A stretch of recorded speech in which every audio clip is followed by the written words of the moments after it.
I'll try to give here, and then we will try watching him.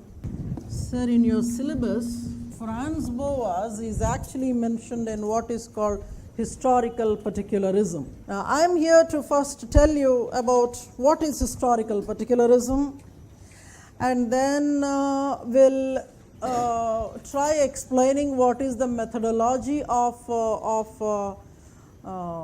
Boas. We are actually talking about a time of early 1900s, 1913, 1920, like that. Can you tell me what is that country in the western part of Africa that is called Bun of Africa region, in the western part of Africa, the one that is surrounded by the three sides and then by one single country, and on the other side you have an ocean. So it's like on all the three sides by one country, and then you have a sea coast. Nigeria is not on that side. और बताइए हाँ? I heard Morocco, I didn't respond. और बताएं और I repeat my question. हाँ, अभी देख सकते हो. Bun of Africa, western side.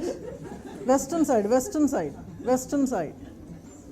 माने कि इधर होता है. हाँ, western side. हाँ.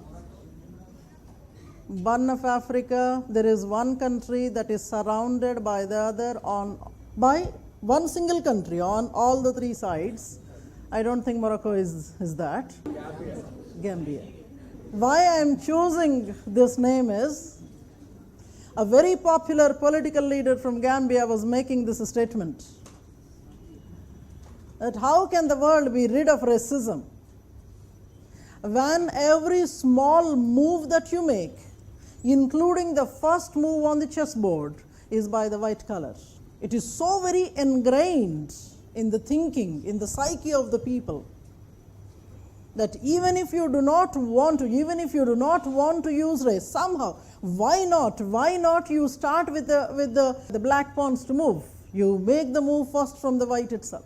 Generally, black is considered to be inauspicious in most of the occasions. Somehow, maybe if a classical evolutionist is looking at it, he might call it a psychic unity of mankind, that see, everybody is fond of white color, and then see the different answers people try to give. Why only fairer skin? Why only white color?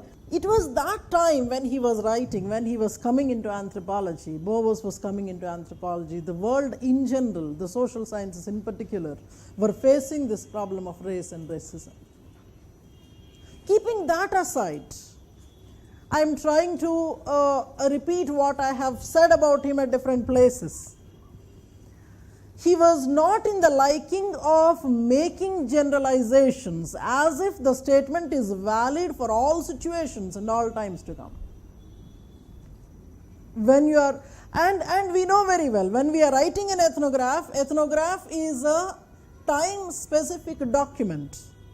You are writing an account of a community that is valid for that particular moment. So, if at all you are reading about Toda today, if you visit the Toda region, it is difficult to find the same kind of the whole thing that you have watched in the video the other day. Acha. Today I would suggest one documentary to watch back home called Transition of Chenchus. Chenchu is a South Indian tribe that is known to be one of the primitive tribal groups of India, depending heavily on foraging. Some of you who must have come from those regions, Sri Shailam and the nearby areas, you must have seen them. These were originally the people who depended mostly on the food gathering, little bit of hunting, a lot of extraction of honey, etc. But that documentary tells you how things have changed. See, when they started losing the hunting areas, some of them started taking up this work of assisting the travelers as the guides there to reach Lord Mallikarjuna temple. I am not talking about a time where blacktop roads are there and things like that. When these were not there, the transition had already started. And then of course Government of India started suggesting various things. Some of them moved into shifting cultivation, some of them moved into being agricultural laborers. So you can actually see in the documentary how things have changed. So coming back there, ethnograph is a momentary thing. So for Bowers, if somebody is writing a statement generalizing that it is applicable to all societies at all points of time, that he did not like. As I was already mentioning, he was not subscribing to all the existing ideas in anthropology. He was not accepting classical diffusionistic ideas. He was not accepting the diffusionistic ideas that seemed to be very flawful. So he was not he was not somebody who was ready to be put under one particular group of thinkers and branding them as such. I told you in the art class that it is very dangerous to have the female students. The female students did a damage for him by branding him as somebody called historical particularist. Because he was the one who said that every culture group, every individual can be understood only if you study them particularly. Because he understood that no two individuals, no two culture groups are one and the same. And as a culturologist, as an ethnographer, he said it is the responsibility of the discipline to respect the diversity. Unless otherwise you respect the diversity, you will not be able to understand their problems or their situations. Because you are studying them particularly in their own right, they branded him as a particularist. And the second thing is, for him, history is very important. What you are today is because of your history. What you are today is because of your history. But interestingly, sometimes, even if your history is different, you might be accidentally been there at the same cultural evolution stage. I repeat, two statements. One is what you are today. You, in the sense, it may be an individual, it may be a culture group. What you are today is because of your history, number one. Secondly, you might be having or you might be existing at the same relative stages of culture, or you might be possessing several similar cultural traits because of different historical reasons. Did you understand what I said? To put it simply, you are all there today at this stage in this class, meaning all of you are preparing for UPSC. It doesn't mean that all your history is one and the same. Meaning that why you are there at this stage, why you are having certain culture traits, may be because of diverse reasons. The reason for a culture trait may be different, meaning history may be different, but you might be existing at the same cultural level. Once again, sir, he believed that to understand every culture group, you will have to study them particularly. No generalization should be made. If you are generalizing, you are actually having that prejudice and you are trying to judge people. Every culture group has to be studied in its own right and from their perspective. I used one word, to study them from their perspective. What was that? Emic ideology. Emic is studying from the insider's perspective. If you want to understand the culture group, you will have to study them from their perspective. I told you at that time that though he was not using emic term, he was saying that it has to be an insider's perspective.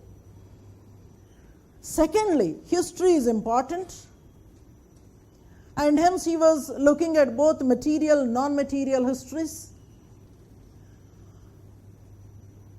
For him, archaeological study is very important because archaeology gives us material evidences of non-material things. Yesterday somebody had asked me after the class, what is the difference between material and non-material? I repeat the sentence. For Bowers, history is important. History has to be studied from both material and non-material aspects.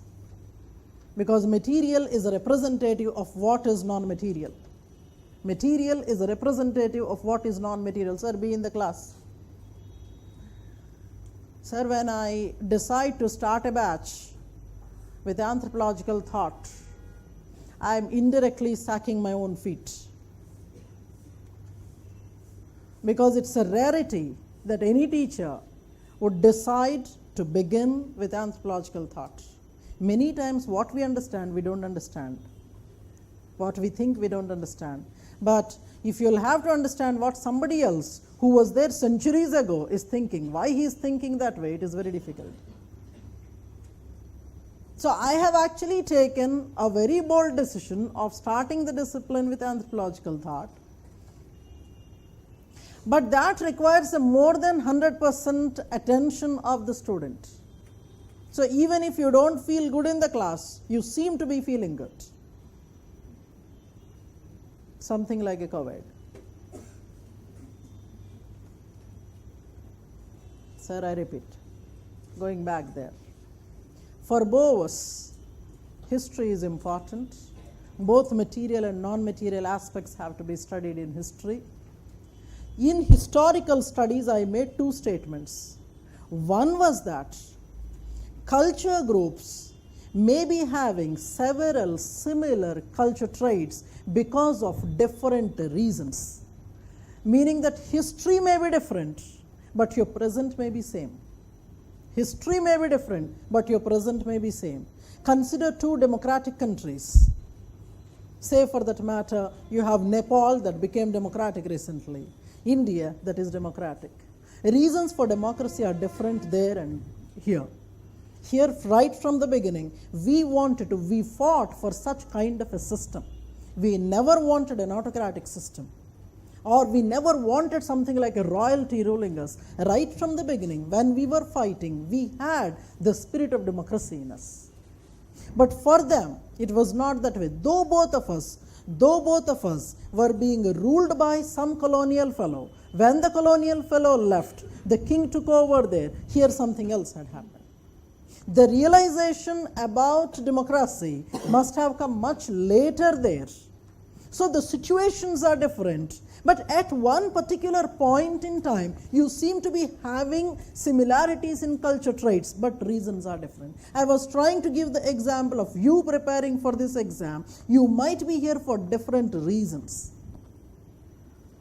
Some of us might be here because your father must have said. That was an unfulfilled dream of your father or grandfather. He couldn't make it to IAS. He wants you to be in IAS. Many of us might be of that category. They are trying to live their dream through you. Until and unless you make their dream your dream, kya chal raha hai? You are there in the class, ma'am? You're there in the class? All of you. If you're not there in the class, please ask your neighbor to pinch you, please. I know that it's the best of lullabies you must have heard so far in life. I am sure your mother also has no time to give you lullabies to put you to sleep. Doesn't matter. I'm going back. Same historical stages, same cultural traits might be there because of two different reasons. But then, interestingly, even if you are same at this point of time, your future will not be same. Because of different reasons, you might be having similar culture traits. Just because you have certain similar traits today, it doesn't mean that tomorrow is one and the same. As simple as some of us will get through the exam, some of us will not. Those that make it through the exam will have a bad time of being in bureaucracy. And those who fail in UPSC will have a good life. Because you have several other things. When one door closes, several windows and ventilators would get opened. You can jump into any of the ventilators and have a good time from there. So don't worry, UPSC is not everything. But one problem is, unless and until you own UPSC, you decide that this is my life, you will not be able to make it through. That's one more problem there. So if present is similar, it doesn't promise that future will also be similar. Keeping this aside, Within the historical studies, he has a second thing, that is, he was focusing on both material and non-material aspects. I repeat that statement here. Non-material element is an evidence of non-material things. Material is an evidence of non-material. I use it in this particular context. How you actually worship, or what kind of cultural aspects are there in your religion, in your faith, are a reflection of what goes on there. All these physical things that you use, art of using vermilion, or maybe an idol there, or the kind of clothing that you wear. We had one student a few years ago, maybe 4 or 5 years ago, who was from a Brahmin family. It's not simply Brahmin family, it's a total priestly family rather. They have generations of priesthood. This boy also has the priesthood there, had done his Vedic education in Tirumala, and the job was anyway there, but somehow he wanted to get into this. One big problem that he was facing was a newfound dress that he has to wear. Otherwise, he was very happy with his thing, and then one small thread there.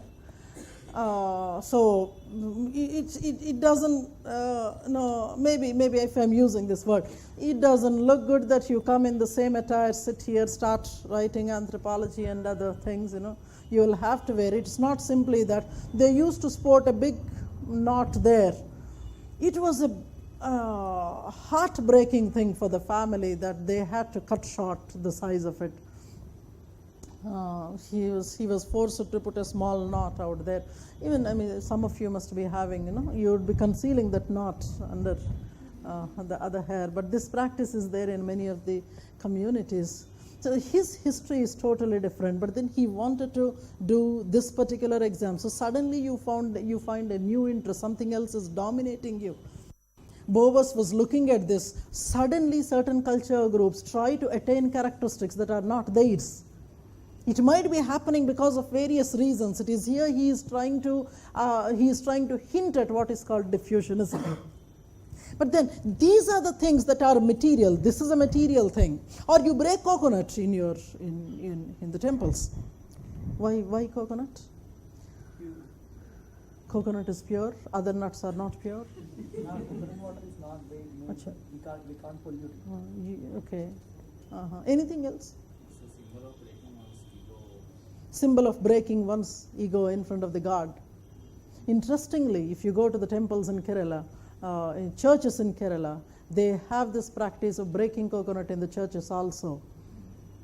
Maybe because of two things. They must have migrated from one faith to the other, but then certain cultural things they are carrying on. There's an abundance also. What you offer to the God also is something that is taught to you in your faith.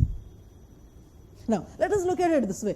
What is the best thing that you offer to the God, and can you arrange the things that you offer to the gods in a hierarchy? Can we arrange?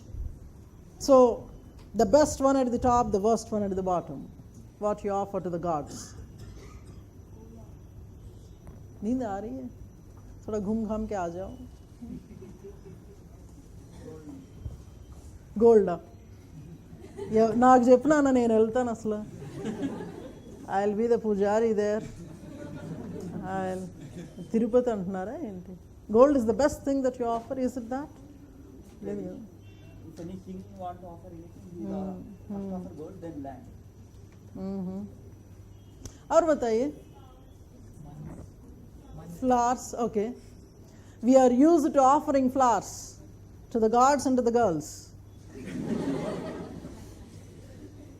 Flower is considered to be the purest one, and then after the flower comes maybe the fruit, and then maybe the other variants that are vegetarian. Then comes the milk also. Some gods and goddesses, they love milk. Somehow gods have got their own special taste buds. Each god has got their own taste. So మొత్తానికి మీకు కావాల్సింది అడగట్లేదు మాస్టారు. This is another practice. This is another practice. What you would want to have that you prepare on the day of the festival, in the name of the god you consume the whole thing. Offering to the god is only a symbolic element. He is not coming and having it. Can you go further down in the offerings? और बताइए. Hair. నువ్వు నాకు నచ్చావు master, బాగా నచ్చావు. Gold అన్నావు, జుట్టు అన్నావు. నువ్వు తిరుపతి మంది కాదా? ఏం పేరమ్మా మీ పేరు? మీ పేరేం? దేవేందర్. Keep in touch. अच्छा, ये सब तो docile variants हो गए. These are all docile variants, maybe. Sacrifice. I am actually talking about the food-based things. Vegetarian में हो गए, flowers हो गया या fruits हो गया, vegetarian food हो गया, milk, etc., etc. Then when you are giving that animal variant, that's where I wanted you to grade.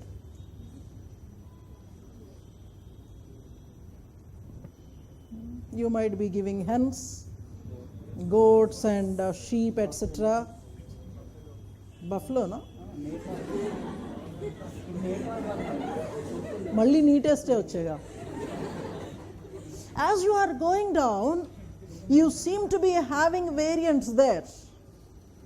But maybe you missed out somewhere. I thought that even before you talk about flowers, etc., maybe you talk about offering your own self psychologically, giving your atma to the God. That is the last thing that you consider. Most of the time, we are believing in offering what is material, and what is not material, you are keeping to your own selves. Now, we are going to see in his examination the linkages between material and non-material. You must have read this story of Swami Vivekananda. A white fellow starts this discussion while he was traveling in a train, that why is it idolatry for the Hindus? Do you really need idols? There was almost like an agitated fight there, so Swamiji asked the photograph of the white man and then tries to tarnish it, tries to stamp on it, kind of. Then suddenly this fellow gets agitated, and then he demonstrates that this is not you, that is you. But then I am trying to do something to your picture. You are not really feeling good. This is actually an image of yours, nothing more than that. Idol is an image of God. Everybody will not be in a position, everybody is not so scholastic that you concentrate on nothing. Some of us must have tried different kinds of yoga. Your yoga teacher might be asking you to keep not thinking anything. The moment you start not to think, you start thinking. Very difficult. There are certain very interesting aspects in Hinduism. There's one popular preaching that you should be observing Nishkama Karma. You should be observing Nishkama Karma like a drop of water on the lotus leaf. You are not supposed to have attachments with what you're doing. Neki kar darya mein dal. You're not supposed to have attachments with the things that you are doing, with the act that you are into. Just imagine, you are supposed to have a marital love with your wife, but still you should not be attached. For the moment, just imagine, you should not be attached. Don't get bothered if somebody else visits her. Because after all, you should practice Nishkama Karma. Somehow I feel, the more you are getting evolved technologically, the more selfish you are becoming. My wife only for myself and my husband only for myself. This is not nishkama karma. Certain things, if you really like, you can appreciate. One other very interesting thing in Boas. One, we said, history is important. He doesn't like generalizations. Don't write about anything without seeing. Witness is important. Evidence is important. In order to get evidence, you should go to the field. Don't send your students just because they are there with you. You do your own job. Go to the field. Get the facts. There is something very interesting here. For him, every fact is important. The moment you go to this field, you will have to start documenting all the evidences that you are getting, all the information that you are getting. For him, when you want to go and study a culture group, don't try to have any preconceived notions about them. Generally, when you want to study, say, a simple society, a distant tribal population or a distant alien community, before going there, you at least make a preparation. You will try to know what kind of people they are, what could be their food habits, so that you don't get a shock of your life once you go there. You want to have some kind of an idea. Somebody else must have written an ethnograph. You would try reading ethnographs, and then you would try to see what kind of climatic conditions they are, based on which maybe you would have to pack your bags. But this is the kind of orientation that was given by Malinowski. He was giving guidelines for ethnographers, for the field workers. But this man Boas, he says, don't go with any kind of preconceived notions. And don't even decide what is the cultural trait that you want to study. For example, I ask you to go study the Toda. What in the Toda would be an element that you want to study? Pastoral, maybe. Kinship relations, their polyandry. When you are trying to give me these details, he says, maybe somebody has already influenced you. Because somebody who had studied Toda when there was rampant practice of polyandry when they were writing, and that book you have read. Now that actually rose a curiosity in you. When you go to Toda, you would want to study polyandry. But unfortunately today, if you go there, you don't find polyandry at all. You are disappointed. So what Boas says is, when you want to go and study a culture group, do not have anything in mind, any stereotypes in mind, that maybe these are these. For him, facts are important. Very remarkable statement I am giving about him here. He doesn't want anthropologists to give any theories. When you are giving a theory, you are trying to propose something that may be valid for different points of time and for different societies. If you are giving a theory, are you here? If you are giving a theory, you are actually trying to generalize things. Sir, if I am giving some statement like E is equal to mc square, I am trying to give you some law that may be valid for different occasions or all occasions, universality, etc., etc. For Boas, if you are trying to give a theory and when it is valid for various occasions, times, people, etc., you are trying to make the study of culture, anthropology, a science. When you are trying to make it a science, you are trying to neglect the importance of studying variety. He strongly believed that what is valid for one culture group may not be valid for the others. What is right for you may not be right for them. Are you following? If I am going one step ahead, there is no universal right, no universal wrong. This concept of right and wrong within the same culture group might get altered over a period of time.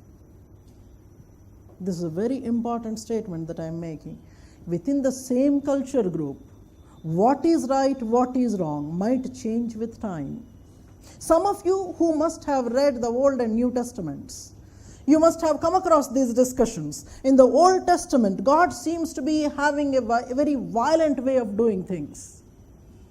He accepted violence in the Old Testament.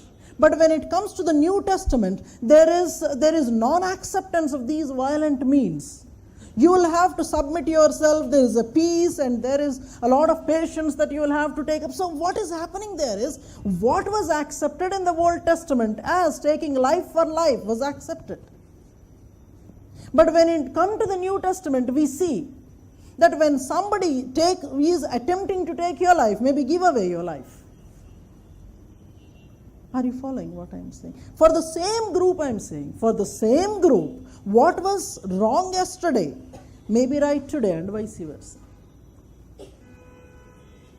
So you cannot actually pass judgments, you should not try to bring theories in anthropology. If you are bringing theory, you are actually trying to make anthropology a science, which is not right. The strength of anthropology is to recognize, understand the variety in cultures, and hence there should not be a theory. But people called him somebody belonging to historical particularism theoretical approach. After you die, what people write about you, there is no control. Forget about after you die. When you're all alive today, people might be writing all kinds of things about you. You cannot go to everybody and say that, see, I am not this. What was he doing in the field? I'll give you a small list of his books. These are some of his books. You no need to write. We will come back on them. Central Eskimo. The second one is pronounced as, for the last benchers, the second one is pronounced as Kwakitul, written as UTL, pronounced as Kwakitul. Kwakitul text, Kwakitul of Vancouver Island, etc., etc. Primitive art, race, language and culture. We are going to see small video on race, language and culture today. But right now I am speaking of Kwakitul texts. Kwakitul is one of the Red Indian community. Kwakitul Indians they are. What he was doing in the field, that was the question. When you go to the field is necessary for an anthropologist. What you do in the field is report all the facts. Here something that comes that is seen as a major criticism against Boas. If at all somebody had to criticize Boas, this is one thing where you can get a criticism. Report the facts. Don't analyze them. Facts by themselves will bring out a theory. Facts will themselves bring out an understanding of that culture. When he is making this statement, I repeat the statement for you. Do not indulge with the facts. Your duty as an ethnographer is to report the facts. Summing up, analyzing facts is not your duty. Report them as such. Facts will bring out their own conclusions, as if facts are people and they do things. This was something where, did you understand what I said? What we mean by facts is, anything could be a fact when you visit the field. One problem with Boas is, he said, don't decide on what you want to study there. Whether you want to study food or marriage or whatever, anything. Don't decide. Once you go there, start writing. So in the process, what might happen is, what may be not vital you may be writing, what is vital you might be missing. One of the answers that I was reading the other day was about classical evolutionism. One of our friends was writing. Everything, anything that the individual knew of classical evolutionism, he or she was writing. The question actually was critical appraisal of classical evolution. Many times this happens in the exam. when we give you a question, you don't establish a link between you and the question. You might be reading the question once and you'll throw away the question paper. You might be seeing some students in the exam hall, they are searching for their question paper.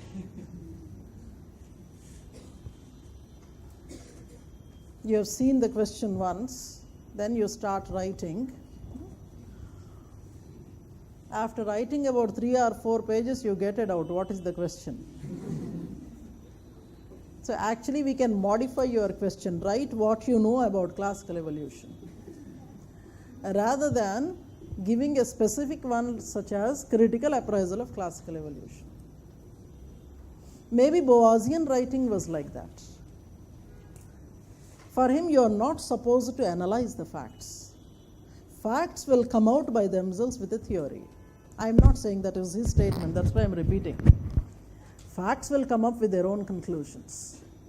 That's where is the major issue. So Kwakitul text is not less than a 5,000 page document. The field document, handwritten document. When it came into print, automatically the numbers come out. Say the conservative print that we see today is a 500 pages. Kwakitul, a 500 pages document. After reading all those 500 pages, you don't know what to conclude. There are so many facts that he tries to give you. Each individual fact seems to be having a value. But what is it that you finally want to say about them? That is a major problem. That's why Malinowski says, I truly respect all this business of ethnography. But at least you should have some kind of a format within which you have to work. Interestingly, Albert Einstein and Bowers were contemporaries. And Einstein was saying this, in spite of the fact that you are working in a social science, the technological format of doing research and theorizing can be applied to social sciences also, meaning that we start with some kind of a hypothesis. When somebody said that solar system is circular, and Earth is actually going in a circular format, circular path through around the sun, that is a hypothesis. Now whatever experiments that you might be doing, that is to cross check whether we are moving in a circular path around the sun or in some other path. Once you cross check with all the kinds of technologies and evidences that are there, and once the experiment is done, you would try to say whether your hypothesis is correct or incorrect. So for Einstein, this kind of methodology can be used in social sciences also. For Bowers, you are not supposed to give any hypothesis. When you are giving a hypothesis, that looks to be giving generalizations, and hence be far from there. This seems to be one glitch in the whole thing. But otherwise, he is the man who was giving anthropology to us, the fourfold classification. Every subfield that is there, he was there. He worked with them. He he gave the importance to what is called archaeological studies, preserving the material, because material tells us what is the history behind the thought behind them. When we go to archaeology, we'll see every stone that we unearth, every bone that we unearth, we try to narrate a story from the stones and the bones. Otherwise, two bone evidences are there. One seems to be a gorilla fellow, the other could be a human individual. We try to compare the two. We'll try to see, in what ways we are superior to them. And we try to narrate a story that, see, this fellow had become this.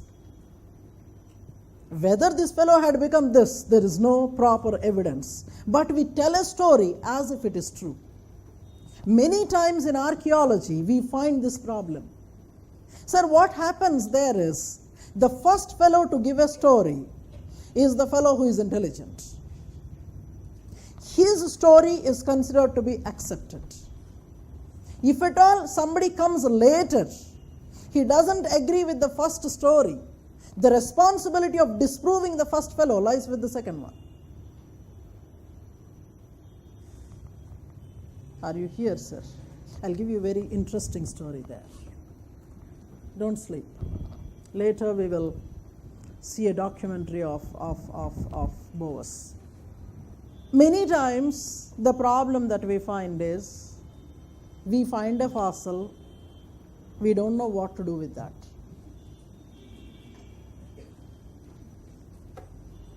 At what stage of evolution of man we'll have to put it.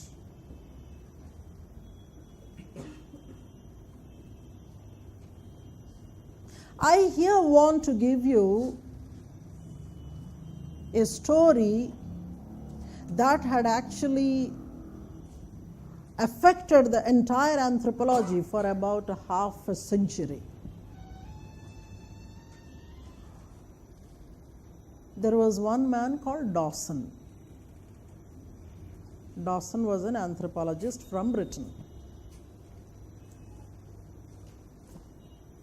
He wanted to prove certain things. Above anything else, I'm not going into the technical aspects. One of the things he wanted to prove was Britain also had human evolutionary past. Because when he was writing, every other continent had pre-human evidences. Africa had, Asia had, Southern America had, Australia had, name it, Europe had, rest of the Europe, not Britain. You can actually fabricate evidences. That's the story here. He tried to create an evidence by taking up certain human bones from one place, certain gorilla bones from another place, tried to create an evidence. They tried to create a fossil, painting it in the same way. The entire fossil should be in the same color. Kind of stuff. What exactly he had done to that fossil, we will be doing in archaeology. But here I am trying to communicate to you that being a scientist, you can create the evidence. He created the evidence there, and he tried to prove that, okay, Britain also had human evolutionary past. Once he had given the theory, people had to accept. For 50 years, still the techniques of dating of the fossils were invented. After 50 years, he was also not there. This fossil was subject to dating methods, and then they found that this is a combination of bones belonging to two different species altogether, which belong to two different timelines altogether. The bottom line is, when I'm giving you a theory, you'll have to accept it. If you don't accept, you try to disprove me. That is the problem that was happening in most of the cases in anthropology. So anybody can be an anthropologist. When I give you this statement, anybody can be an anthropologist. The responsibility of disproving you doesn't lie with you, or proving yourself doesn't lie with you. Disproval responsibility is somebody. Now,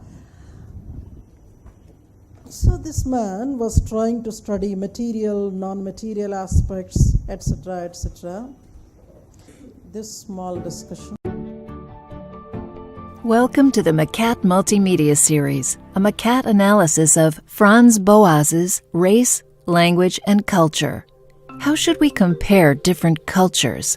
Franz Boas, an American anthropologist and advocate for human rights, lived from 1858 to 1942, a time when hierarchical cultural theories were widespread. He disagreed with this school of thought, and in Race, Language, and Culture, a collection of essays released in 1940, he presented a different view. Boas argued that humans are not reducible to simple understandings based upon their biology. Instead, we are shaped by several other factors.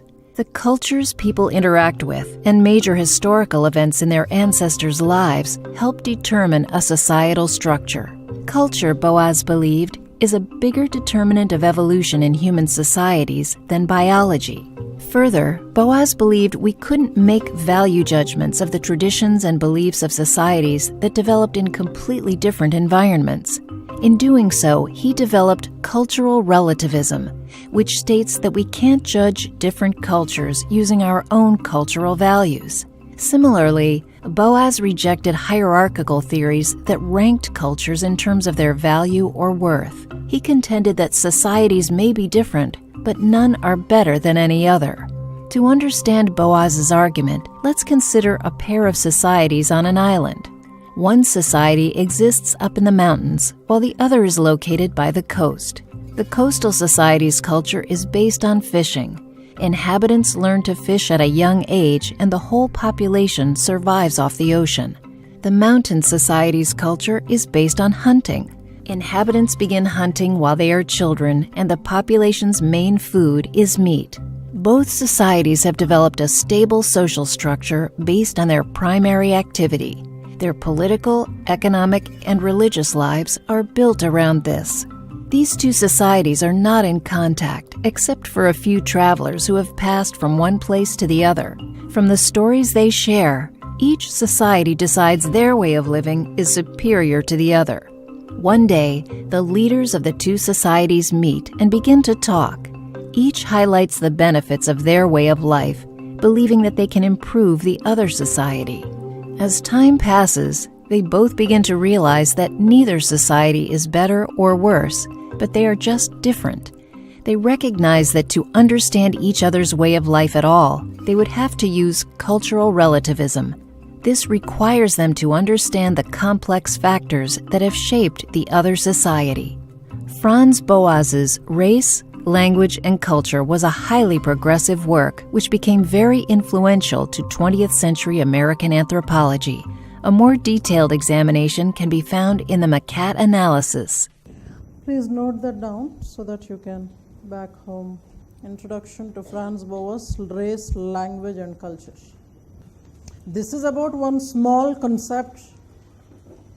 Sir, there are certain important concepts that he dealt with. So while you watch the video, the next one that we are going to play, you focus on the occurrence of these. One is cultural relativism. The second one is study of totems. At one other place, we will also see study of face masks.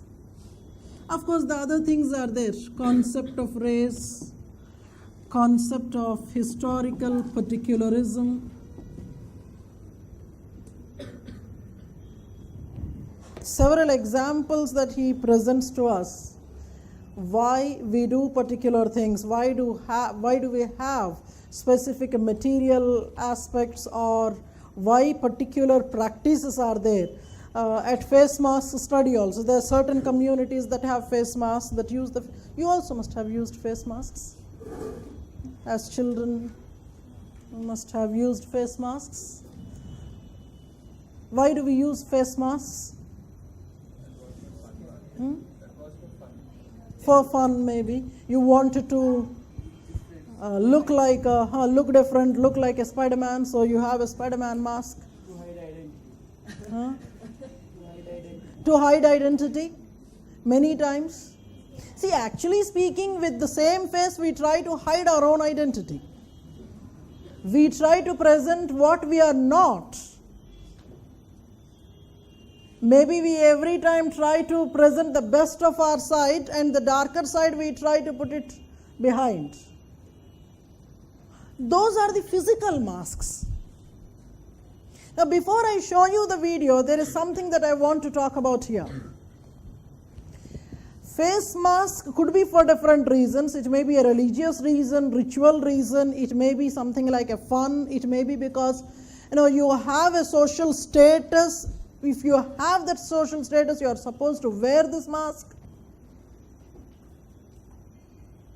One of his other studies is the study of body painting. Study of body painting. Body painting.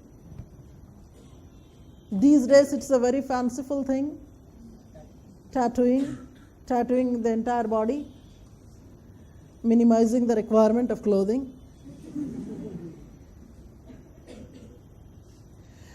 Sir, I know we have finished about 7 classes so far. This is, I think, our 8th class. what I want to see in you is minimizing the aspect of judging people. Whether we get into service, that's the secondary thing. When this element gets ingrained in you, your approach in the other papers towards the general life will also change. You don't look at somebody with some kind of judgment. Maybe that is a larger requirement in administration also. If at all you want to really reach out to the roots of the problem, or why somebody is demanding certain things, altogether from an external perspective, you will not be able to get there. See, at the end of the day, even if you do not understand them totally, at least you should be able to make an effort to understand them. This is something that we are trying to bring into your mind. Now, going to the body painting, we should not be judging people just because they are painting their bodies. The moment you see somebody who is tattooing themselves, if you are not from that kind of a culture, you might be getting all weird thoughts about them. In one of our videos in the future classes, we are going to see, there is one lady whom I will show to you who had pierced her entire body. You can't actually notice her, the flesh and bone. You will only see all the steel balls in her body. The entire face pierced with so many things. The other day when we had the Jatra in Hyderabad, if at all you had visited the place, you could have noticed people taking, all the sharper things from their nose and don't know God knows from where. People say that there's a magic behind it, but there are also people who really do that. Why they do that? They might look to be crazy for you. They have their own logic. It's as crazy as choosing anthropology. In Polynesian societies, Boas was studying body painting. It is actually something that communicates your social status in them. See, in today's times you have mehendi. That's a temporary one. That's a temporary body painting. The certain body paintings are there that are temporary, certain are there that are permanent. So one fine day you decided, nahi tere siva koi aur nahi. Once you have decided that, you wrote her name here, wherever. Later you thought that no, iske siva bahut kuch hai. Aur bhi hai dard duniya mein. Once you understood that, you can't remove it. Maybe some kind of surgical removal only. So, sir, take my life tip. All these are momentary things. At that moment, you felt that tere siva kuch aur nahi. But immediately you will find that bahut kuch hai. Don't get tempted and start writing things. Likhna hi hai to pani pe likh lo. And preserve the water with you. He was comparing temporary and permanent paintings, body paintings in Polynesia. And the quantity of painting that they make, and what exactly is the one that they paint on the body. Simply put, temporary body paintings indicate the temporary social status they have in the society. For example, the political leader's position is an elected one. So this election you won, next election you might not win. So after having won this election, you will be painting your body with a temporary one. Maybe with one kind of washing itself that will go, otherwise it won't go. Or maybe every day you get up as if there is no other work, you go on painting yourself. Because without that painting, people will not recognize you. And in Polynesia, the social status is indicated by, for example, you belong to a lowly community, a slaves community there. You are not supposed to paint your body above the knees and below your waist. Only the royalty are supposed to be painting that particular length in the body. Permanent body painting is something that indicates your permanent status. It is here I am trying to give you some example which was brought out as a documentary in Nat Geo a few years ago. There is a clan in southern Africa which is called a crocodile clan. This is a crocodile clan. The moment people see you, you will have to know that you are a crocodile. Crocodile clan is my ancestor is crocodile. So I will have to possess the crocodile characteristics. The best thing that I can do is I chisel my body properly. I create the kind of gradations that, the scales that a crocodile has. The documentary, if possible, I will try to give you the link. You can enjoy it back home. It is slightly offbeat kind of a one. People with weak heart are not supposed to see such things. That is the disclaimer. He has actually picturized, narrated the whole length of processes the people undergo. The young fellows, see, it's like this. There are the young men who get initiated, like how you have Upanayana in Hindu society. They also have intricate, very detailed procedures through which the young men are initiated into the youthful stage. That procedure goes on for weeks actually. A bunch of young men are actually passing from one stage of life to the other together. All these young men are subject to the entire procedure together. So throughout the procedure they would remain naked, and there is the priest there who would be extensively using his blade with such kind of expertise. He would be slicing and then wiping the blood, and then kind of, this thing goes on for weeks. And after the said number of weeks are over, once these young men are released out of that region, that particular sacred space, you can notice from a distance that he is a crocodile. This is a permanent example of a permanent body painting. When I am narrating the whole thing, if you are raising your eyebrows, feeling awkward about it, and thinking what kind of lady she is describing all this, you are still far from anthropology.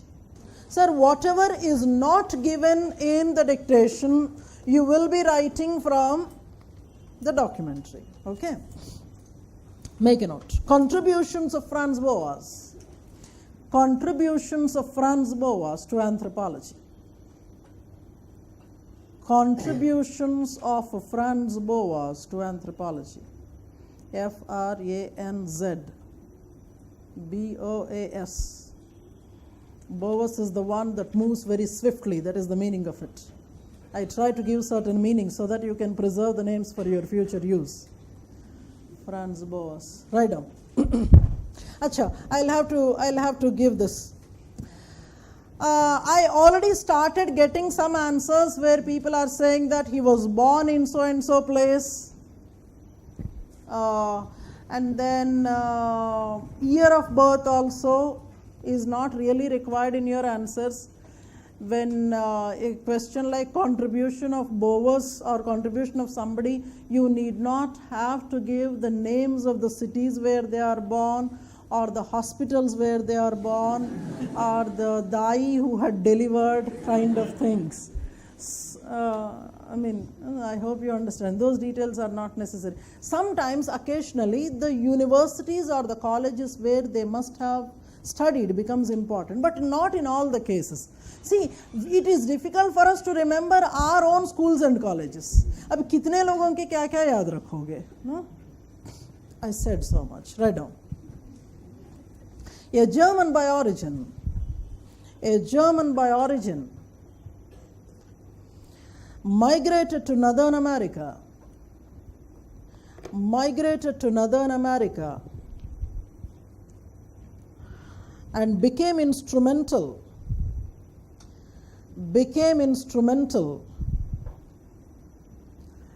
in spreading the idea of diffusion,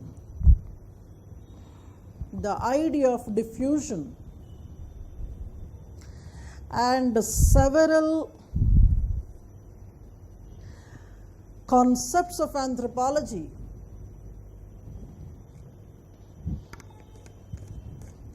to North America.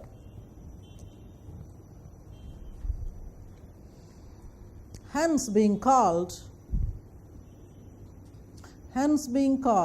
father of American anthropology. He trained, keep writing in points, he trained a complete generation of anthropologists, such as Kroeber, Whistler, Benedict, Margaret Mead, MEAD, D amma T kaadu, Margaret Mead, Malinowski, R.C. Brown and others, comma, who went on to become theoreticians and scholars in anthropology. Bowers encouraged his students to pursue their varied interests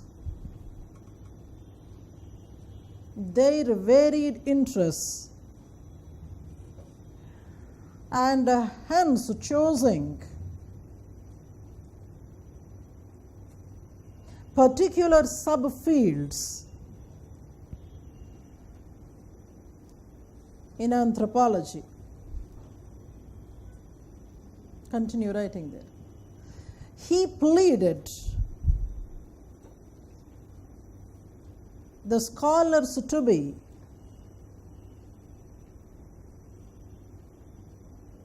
focusing on data and to be free from prejudices,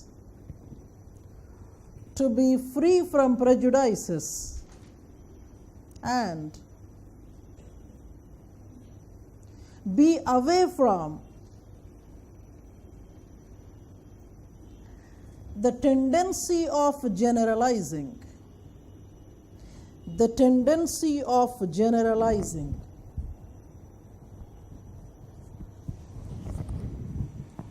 Come to the next point.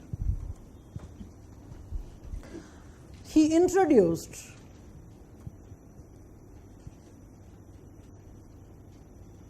the subject matter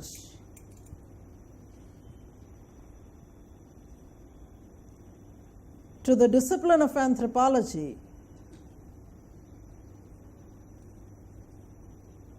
prescribing the fourfold classification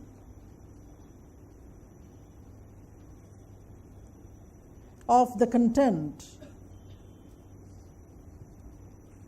into sociocultural, biological, linguistic, and archaeological anthropology.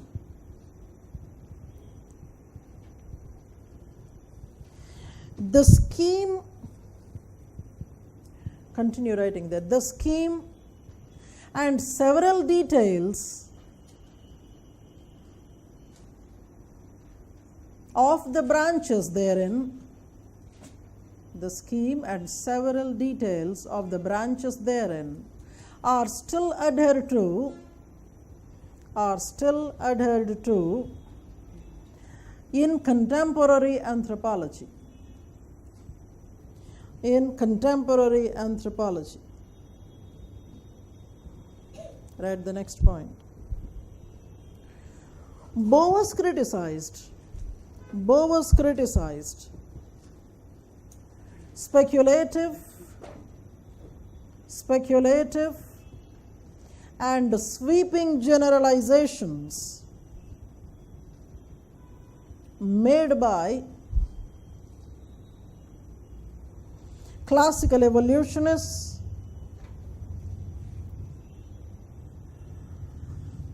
British and German-Austrian diffusionists.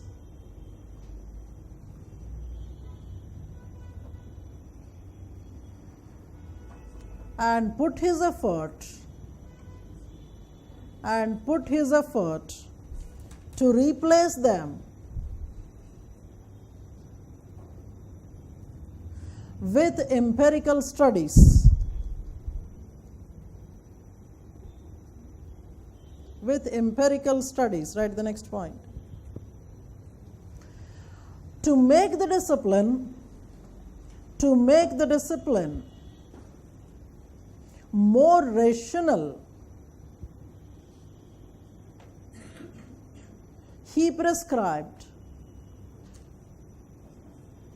several fieldwork techniques.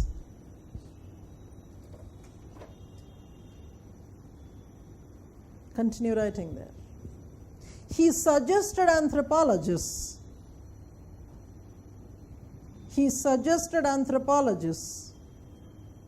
to make primary sources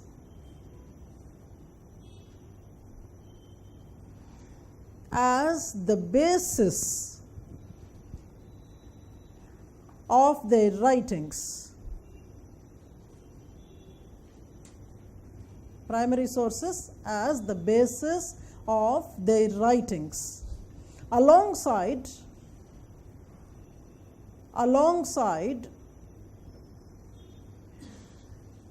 the techniques of interviews, genealogies, and historical studies. He insisted on learning the native language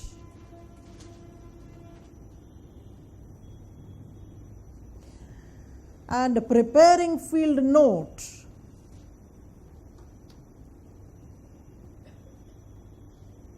in the native language alone.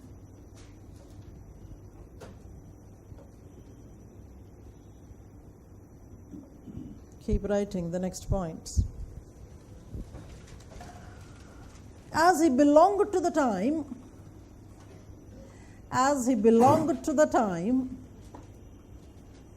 when the discipline was affected by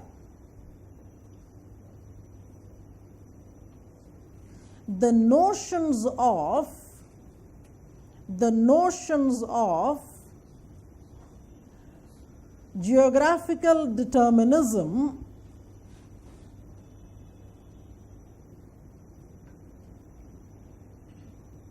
he examined the extent to which cultures were influenced by geographies. He found that several aspects other than geography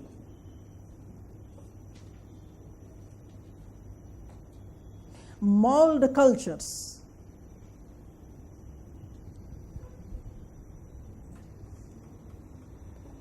He propounded that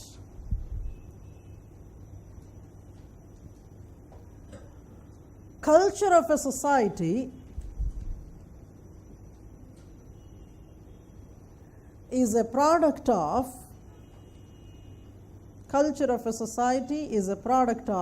environmental conditions, psychological factors, and historical connections.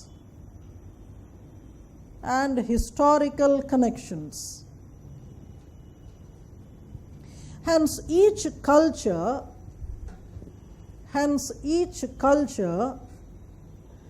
is unique in itself.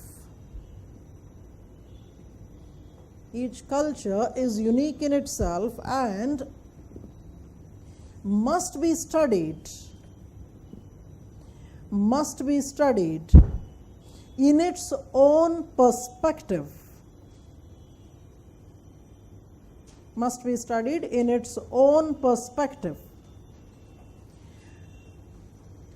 Such a way of ethnography writing in the later times came to be known as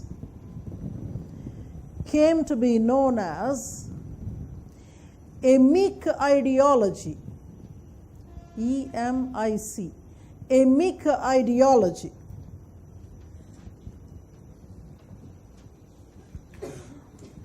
His successors branded him as a historical particularist,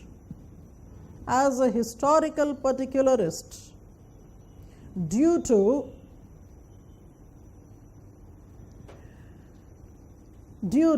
the importance he gave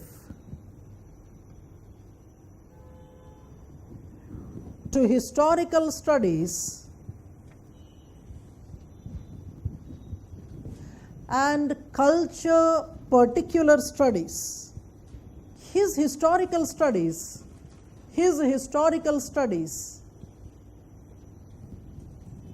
were a combination of examining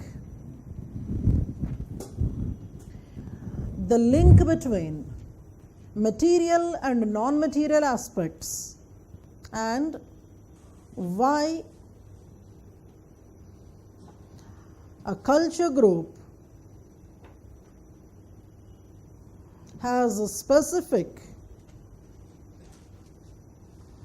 culture traits in the present times. In the study of natural history,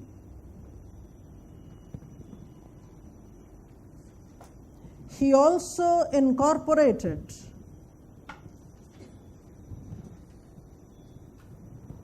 role of diffusion in bringing culture change.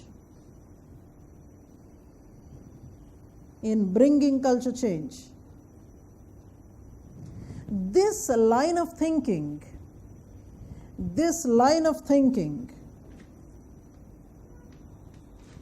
encouraged his students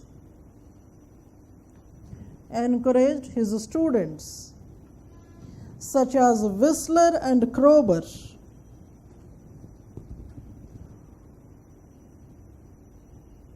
to come up with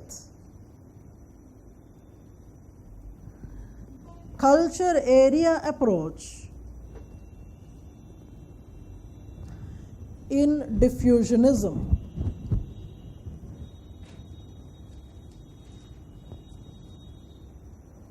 As a part of historical studies, right in the next line, as a part of historical studies, he introduced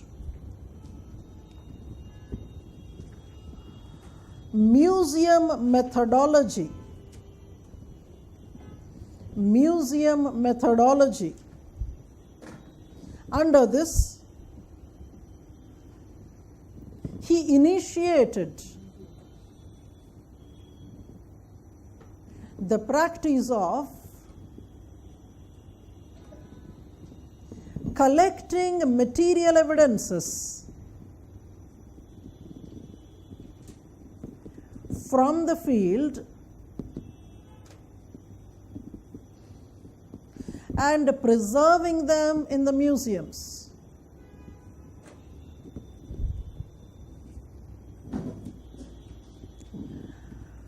Cultural material aspects collected in the field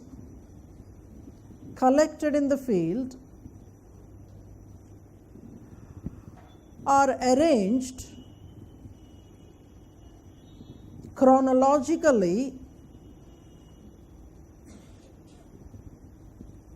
keeping in view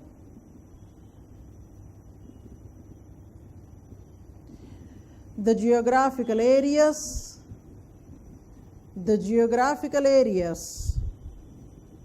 from where the material was collected and based on the dominant culture traits.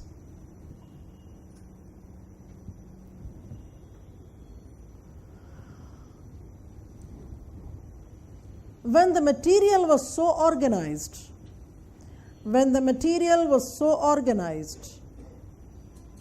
he found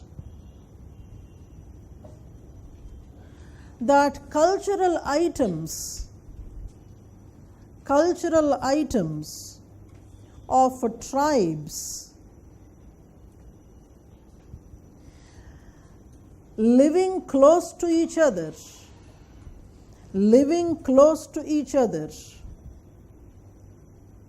were more similar than those that lived apart.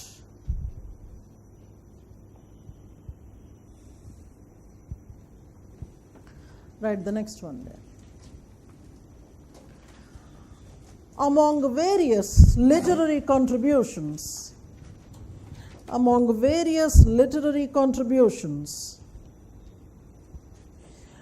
the most significant were: number one, Central Eskimo,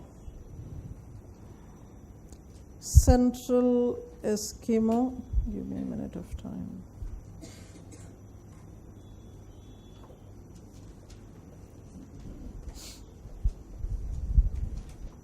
(1888), Central Eskimo, 1888. It is a complete study. Write a description of the book. It is a complete study of Eskimos incorporating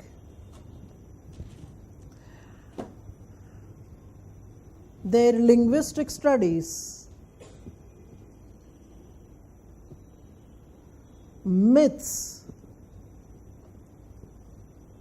folk tales, economic distribution, etc. Sir, underline the word economic distribution in Eskimos. Once you finish writing the dictation, just remind me, we will have to talk about that. Then come to the second book, Kwakitul texts.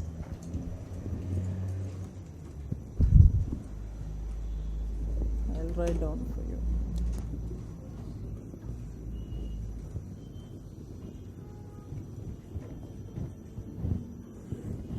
Kwakitul texts, 1905.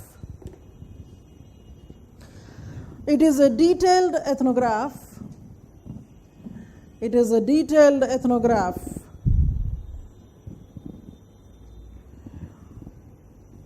for the first time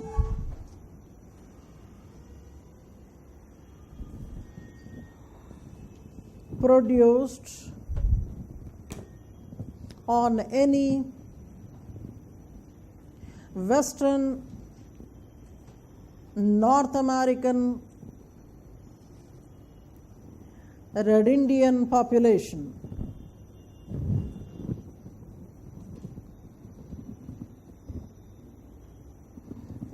In this book, Bowers, for the first time, presented his ideas of diffusion. Continue writing there. The period between 1850 and 1920 was that of transition for the Kwakitul Indians.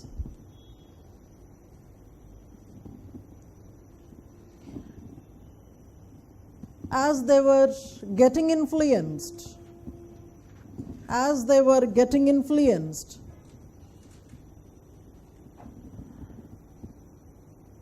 by industrialization,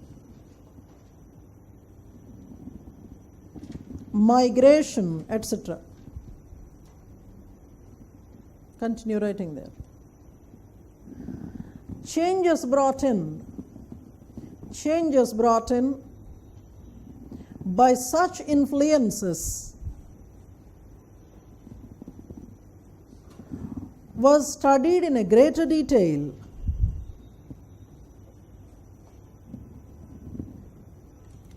by Bowers. It is evident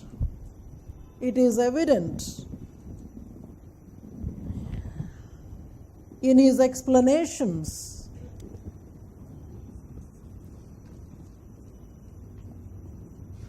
of potlatch systems,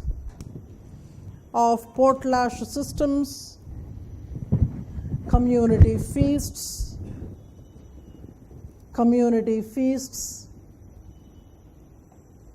which were on a decline.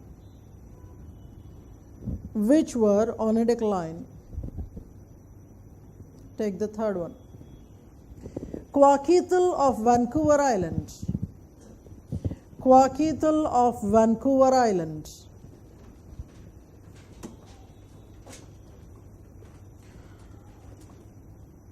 Bowers examined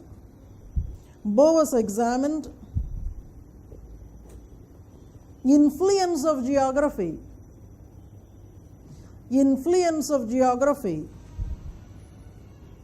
on culture with relevant field data. Right, the next one. Mind of primitive man.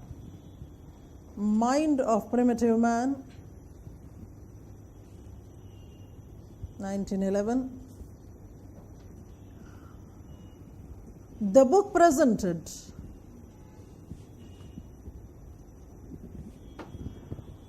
a socio-psychological perspective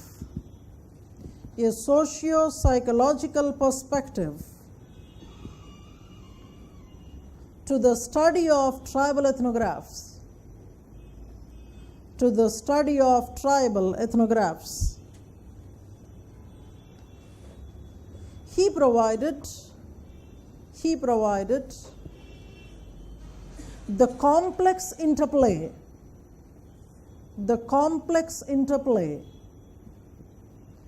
between culture, psychology, and biological aspects of man.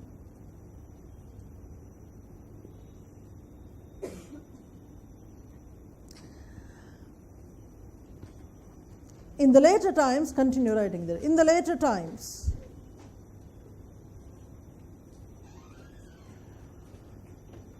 the psychological and behavioral aspects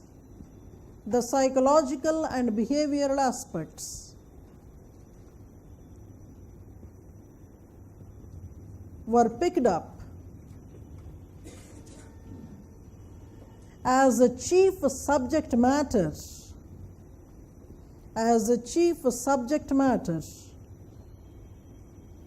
by his students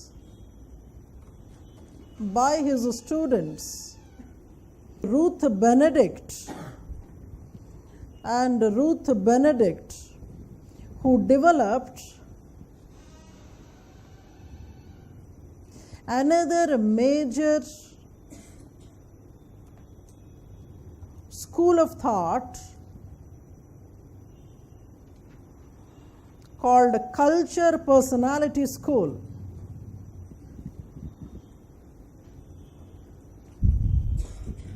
Right, the next one. Primitive art.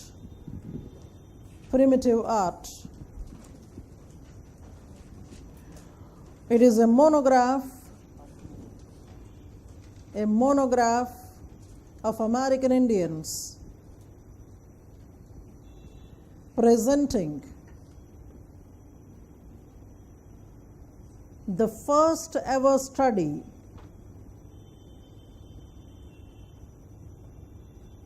of art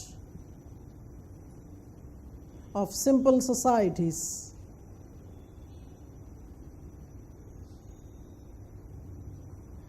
It brought out a vital understanding that, write in quotes, everything of simple societies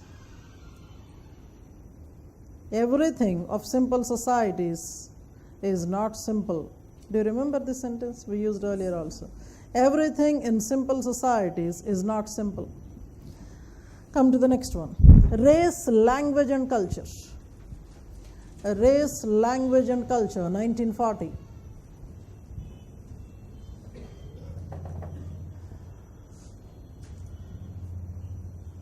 In this book, Bowers gave his revolutionary concept of cultural relativism.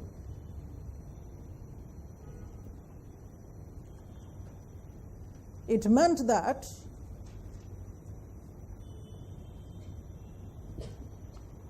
no culture is superior. No culture is superior nor inferior. And there are no universally valid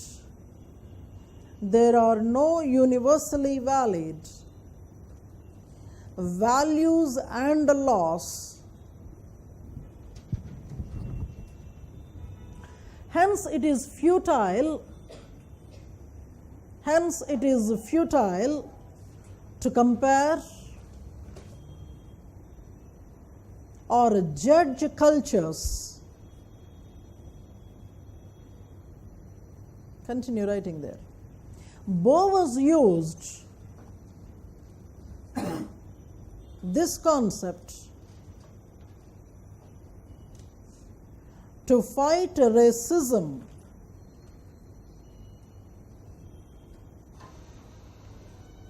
as an academic and a practical concept.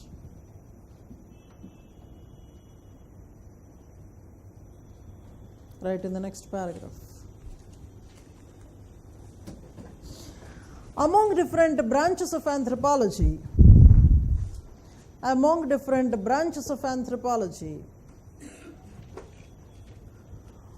Bowes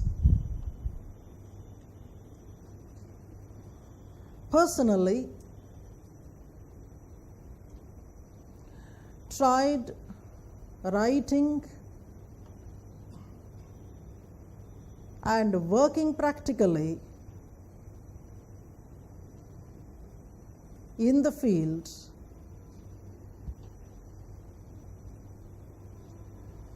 in all the 4 major branches.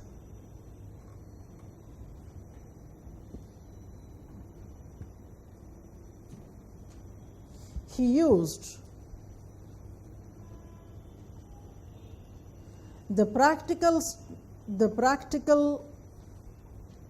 methods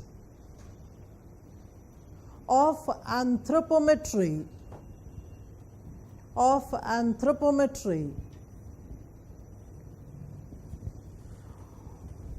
for fighting racism and to study impact of migration and adaptation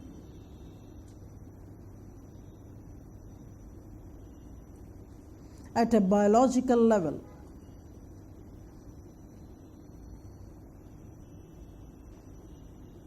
With regard to anthropometry,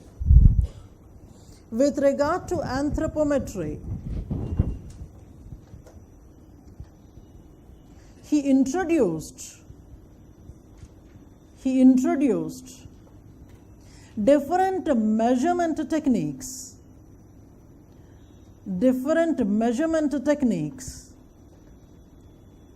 especially to measure the head size.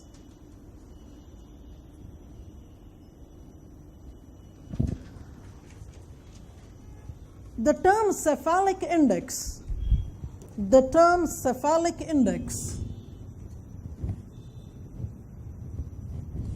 became popular in anthropology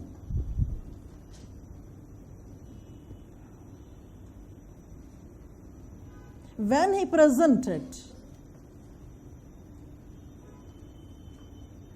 comparative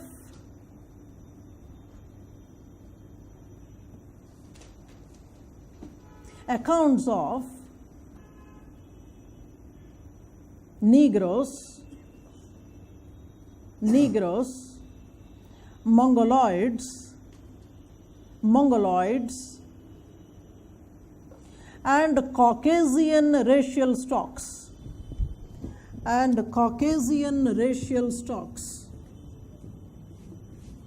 Those are the 3 popular races that we come across: Caucasians, Mongoloids, and Negroids. He proved with the head measurements that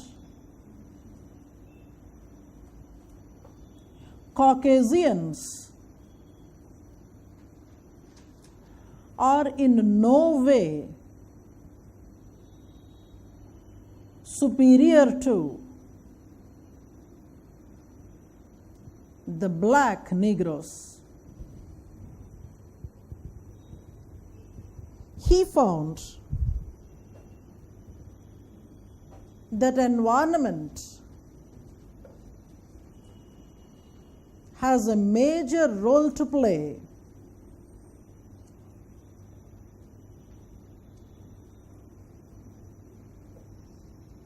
in bringing specific shape and size of the skulls or heads. So this is going to be one very interesting study. When we come to racial classifications, we will see which populations have broad heads, which have narrow heads. What is the meaning of a broad and narrow head? Does the facial shape have any relation with the head shape? Just imagine you have a broad head and you have a narrow face. How is it that the broad head and a narrow face would have no? Or maybe a very broad face and a narrow head, whether that would gel well. Whether broad head means that it is more IQ or anything else it communicates. There is something here. Are you fine in the class? I'm sure you must be. This is a broad presumption and generalization that I make. Yeah, about head shape. Suppose in a particular region, there is a major occurrence of broad-headed individuals. Broad head, you understand? So if you touch your head, there are two protrusions there. When compared to your neighbor, maybe this size is much more for you. So you are a broad-headed individual when compared to the other fellow. But suppose in your community, in your culture group, there is a preference for narrow head, not a broad head. People prefer long and narrow head rather than a broad head. Suppose your culture group has a preference for a long and narrow head, not a broad one. You might look at it ridiculously when I say that some people have a preference for long head, whereas they generally have a broad head. You shall not be shocked, because we find instances even in contemporary Chinese society where there is a preference for very thin feet in the female. Men prefer female with very thin feet. That's how there is a practice of, there is a practice of using tight bandages there so that your feet actually become very thin. We are going to come across culture groups who chisel their heads so nicely that the broad head actually would start looking very long and narrow. So now onwards you should start relishing such kind of things, that if somebody is chiseling their heads, wow, kind of a thing. It's not that. No? Keep writing, sir. Bowers applied statistical techniques in the collection and analysis of data in physical anthropology.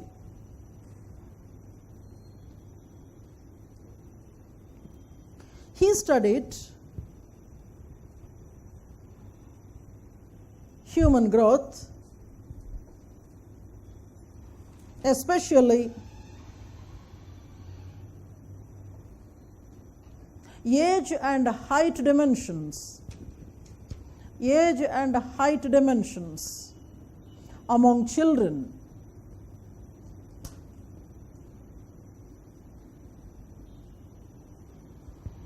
He measured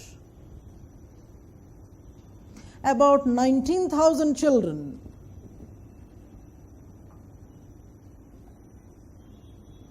to bring out statistics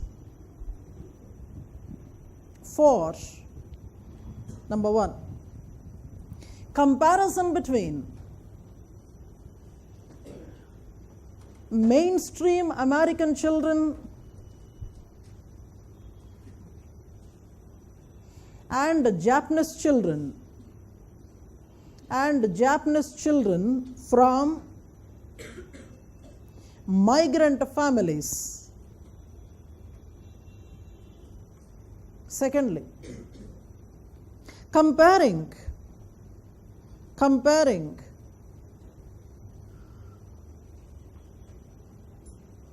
Japanese native families, comparing children from Japanese native families and migrant Japanese children in America. He was using the data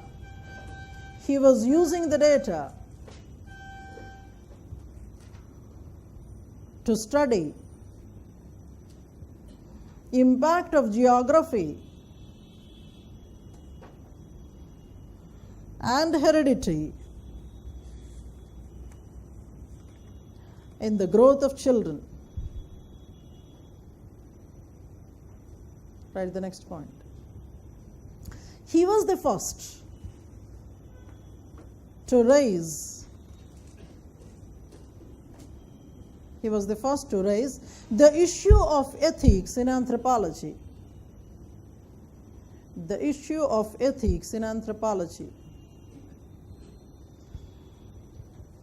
He was against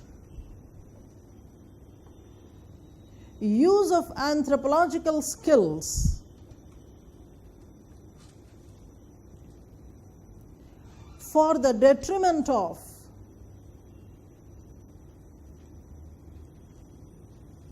people anywhere in the world.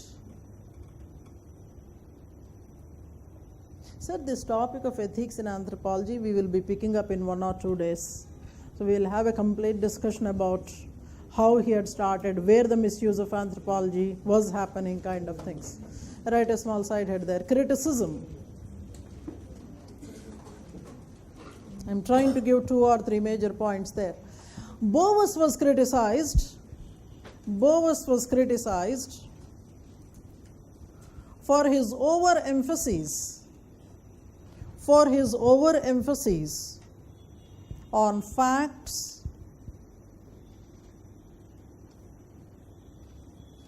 and inability to theorize. Emphasis on data collection to theorize. Emphasis on data collection without objective made him collect frivolous data, and at times he missed out important features of society under study.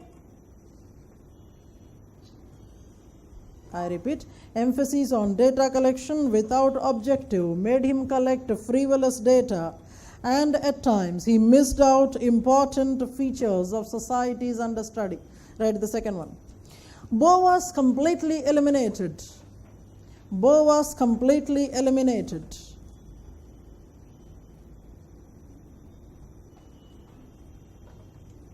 The use of comparative approach.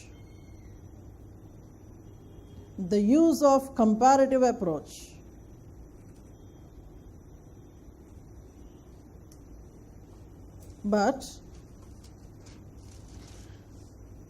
the importance of this approach was demonstrated by functionalists, especially in situations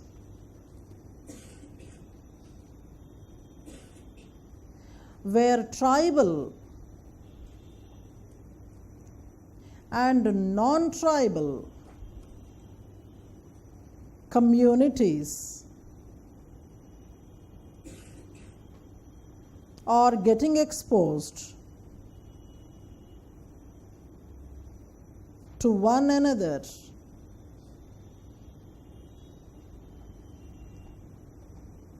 especially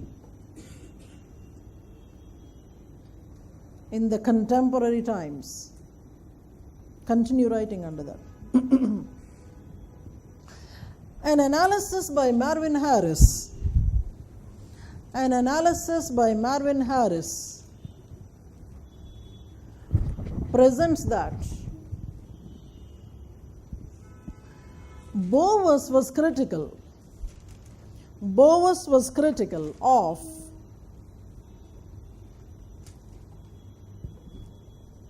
the ethnocentric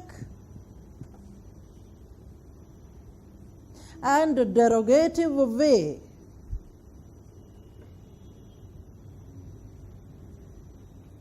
of applying comparisons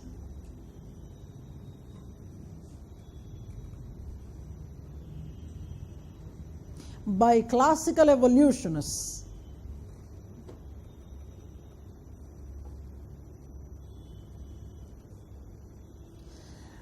In fact, a comparison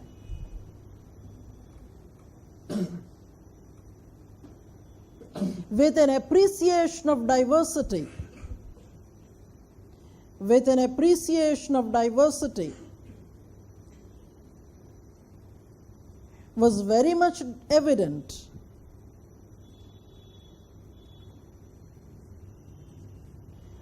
in his writings.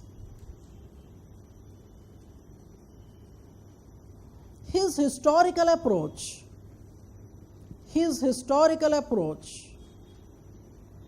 and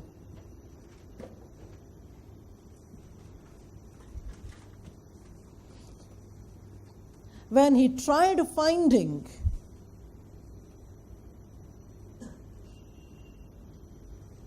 different reasons for having similar culture traits,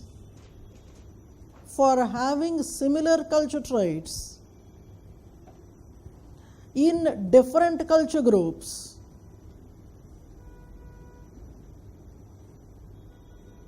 is where comparison is extensively used. Right in the next line. Thus, Bowers made several original contributions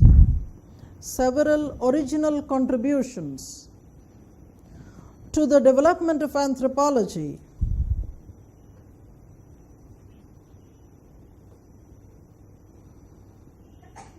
and training students extensively to generate manpower required for the development of a new discipline. Full stop. So before I start airing the video, first finish your planner. Doesn't mean that you should be leaving. You were majorly writing about Bowers and you had completed American Anthropology. So, sir, Bowers, American School, these are the two that you have written today. Sources, of course, class notes. Plus, there was one video that you had seen. What was that video? An introduction to Franz Bowers. An introduction to Franz Bowers. Race, language and culture. Race, language and culture. There is the second one that we are going to watch now. Introduction to Franz Bowers, Race, Language and Culture. That is a general criticism people give. Because initially when he himself was writing, He clearly makes a mention, I don't subscribe to this method. But when he was, as we were talking in various contexts, he was trying to see, say that, different historical reasons are there, but still you are there at the same. So inherently you are actually comparing. But you say that he was not using the way ethnocentrically classical evolutionists were using. This is a more sympathetic way of writing. Comparison is prevalent in this writing. Sir? It has been there, yes. Comparison was there. And this Marvin Harris, who is the Mostly in India at least, whoever is writing on anthropological thought, they follow his books, Marvin Harris books. I wanted to get today a couple of them, but tomorrow I will be getting a few books so that you can see and compare the books of Harris. Harris was an authority of anthropological thought, because one of the famous books that he had written was History and Evolution of Anthropological Thought. So that's where he was trying to give major trends in anthropology. And that is the reason why, and also because I personally have a lot of affection for him. And most of our lectures are from his writings. That is the reason why I give due credit to him. If you don't like him, आप उसको drop कर दो. But I personally like him, so. He is known for some interesting studies, Sacred Cow in India. So this is that man. You already have seen him giving a pose to the picture.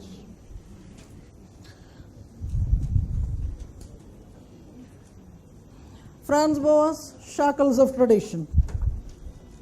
Runs into 52 minutes, so we'll see whatever we can.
A year of life as an Eskimo among Eskimos had a profound influence upon the development of my views, because it led me away from my former interests and towards the desire to understand what determines the behavior of human beings. This documentary actually tells us about what Boas was doing in the Eskimo region. There is somebody else who had gone there after a long time, tries to visit the same areas. Sir, so far when you were watching there are certain dogs pulling that cart. This is the kind of lifestyle even today Eskimos continue to be having. When dogs were not there, they used to have the trolley which they would drag with strong ropes which they would put here, and actually the rope or from both the sides would be pulling the trolley out there. So basically you can see that in many of the Eskimo people who are into this kind of living, their incisors are worn out by the time they are about 30, 40. This is an incredible cultural thing, commonality that you find in them.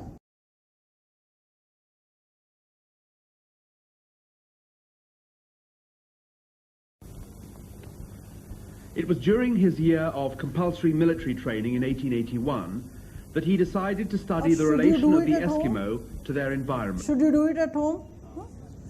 But do it, because there are so many things that you will have to take from this documentary, like how genealogy is, what kind of expeditions that he was into, which regions, like Baffle Island, etc., etc. तो आप घर में कीजिए. I am leaving you 15 minutes early. Thank you. There was something on economic side I have asked you to remind me.